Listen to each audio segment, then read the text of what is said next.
আমি ইঞ্জিনিয়ার রহমতুল্লাহ আপনাদের সবাইকে স্বাগতম জানাচ্ছি। এখন আমাদের আলোচনায় থাকছে এস আলম, যার সর্বশেষ ক্লোজিং প্রাইস হচ্ছে 26 টাকা 60 পয়সা। আমরা ডেলি চার্ট লেভেলে আছি। এখন আমরা রিসেন্টলি গত 4 দিনে প্রচণ্ড রকমের বুলিশ ট্রেন্ড দেখতে পেলাম এবং আমাদের অবজারভেশনে আরেকটা বিষয় আসছে যে এখানে তিনটা গ্যাপ অলরেডি চলে আসছে। এটা একটা প্যাটার্ন। এই প্যাটার্নের নাম হচ্ছে সানকু প্যাটার্ন এবং এটা হলো বেয়ারিশ। সাধারণত এই ধরনের পরপর তিনটা সাধারণ অর্থে প্রচলিত সানকু প্যাটার্নের ফলে এটা কাছে ধীরে বেয়ারিশ হয়ে যেতে পারে। তো সেই লেভেলগুলোই আমরা দেখব, সেই লেভেলটা যে কোথায় সেটা হতে পারে। তো আপাতত এটা বুলিশ আছে, কোন পর্যন্ত এটা চলমান থাকতে পারে সেটা নিয়ে আজকের আলোচনা। তো মূলত আমরা দেখতে পাচ্ছি যে একেবারে নির্ভেজাল ভাবে বলা যায় যে এর আগের যে আপট্রেন্ডটা আছে এটা অবশ্যই যে কোনো বিচারে এটা ওয়েব 3। সুতরাং আমরা এটা লেভেলটা দিয়েই ফেলি যে এটা হচ্ছে আমাদের ওয়েব 3। তাহলে সাবসিকুয়েন্ট ডাউনটা হচ্ছে গিয়ে ওয়েব 4। তাহলে এখন আমাদের বর্তমান আপট্রেন্ড আছে ওয়েব 5। তাহলে সাধারণ অর্থে বোঝা যাচ্ছে যে ওয়েব 5টা বেশি দূর যাওয়ার সম্ভাবনা কম। সেই ক্ষেত্রে সানকু প্যাটার্ন যেটা পরপর তিনটা গ্যাপে তৈরি হয়, এই ধরনের বেয়ারিশ প্যাটার্নটা ইফেক্টিভ হইতে পারে। তো ওয়েব 5-এর কোথায় সেটা সমাপ্তি হইতে পারে। তো একটা আমরা দেখি যে রিভার্স ফিবোনাসি মাধ্যমে আমরা দেখি 138.2% ফিবোনাসি লেভেলে দেখা যাচ্ছে 28 টাকা 40 পয়সাতে একটা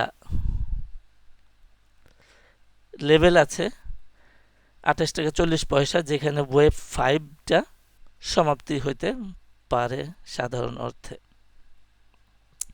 এবং ওয়েব 1 থেকে 3 পর্যন্ত যে প্রাইসটা ট্রাভেল করলো তার সাধারণত 61.8% ফিবোনাসি লেভেলে হইতে পারে। তো আমরা 61% দেখি 27 টাকা 70 পয়সা। তো অ্যাপ্রক্সিমেটলি 28 টাকার মতোই এখানেও শেষ হইতে পারে।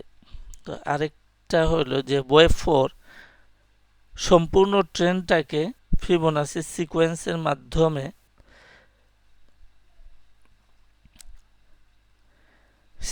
মাধ্যমে ইয়ে করে ফেলে, ভাগ করে, ডিভাইডার। ওয়েব 4টা হচ্ছে ডিভাইডার। তার দেখা যাচ্ছে এখানে 29 টাকা 138.2%-এ 29 টাকা 65-তে একটা লেভেল আসতে পারে। তাহলে আমরা এটাকে 123-তে একটু দেখি। 138 থাকলো, 100 দরকার নাই, 161 দরকার নেই। তাহলে দেখা গেল যে এটাও 28 টাকা 40 পয়সাতেই আছে। তাহলে 28 টাকা 40 পয়সা একটা, এখানে একটা ফিবোনাসি ক্লাস্টার আছে। এই জোনটাকে পার করা অত্যন্ত কঠিন এক কাজ হবে।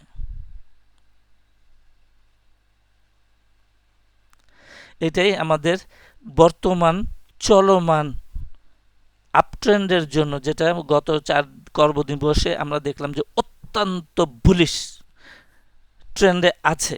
তাহলে এই ট্রেন্ডের পক্ষে এই নিম্ন মান পাইলাম আমরা 27 টাকা 70 পয়সা এবং উচ্চ মান পেলাম 29 টাকা 60 পয়সা।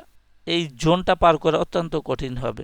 হাওয়েভার এখানে মাঝামাঝি একটা গুরুত্বপূর্ণ আছে 28 টাকা 40 পয়সা। তাহলে আমরা বললাম যে 28 টাকা 40 পয়সার উপরে, এই জোনের উপরে ক্লোজিং বেসিসে মূল্য স্থিতি অবস্থা তৈরি করতে পারলে আমাদের এই অ্যানালাইসিস সম্পূর্ণরূপে বাতিল হয়ে যাবে। এটা আমাদের ইনভ্যালিডেশন, এবং আমাদের ইন্টারপ্রিটেশন হলো এই জোন থেকে কারেকশানে আসবে এবং ওয়েভ 4-এ অ্যাগেইন একটা সাপোর্ট পাবে। পরবর্তীতে এই ট্রেন্ডটা আপ ডাউন করে চলতে পারে। তো বর্তমান আপ ট্রেন্ড এই জোনটাকে পার করতে পারবে না।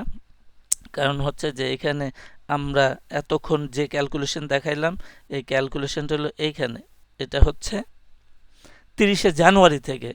কিন্তু প্রকৃতপক্ষে ট্রেন্ডটা শুরু হয়েছে এইখানে। এই ডেটটা হলো 29শে অক্টোবর গত বছরের। তাহলে এইখানে একটা ডিউ আছে 1 2, এতক্ষণ যা কিছু আমরা করলাম সবই হলো ওয়েব 3। এইটা হলো এতক্ষণ আমরা যা পর্যালোচনা করলাম সবই হলো ওয়েব 3। দেন একটা কারেকশান আসবে এবং সেই কারেকশান এখানে সাপোর্ট পাইতে পারে এক্সট্রিমাস সর্বনিম্ন পয়েন্ট এই লেভেলে। এটার ভ্যালুটা হচ্ছে 17 টাকা 80 পয়সা। দেন লাস্ট ওয়েভ 5 এই জোনটাকে অতিক্রম করবে।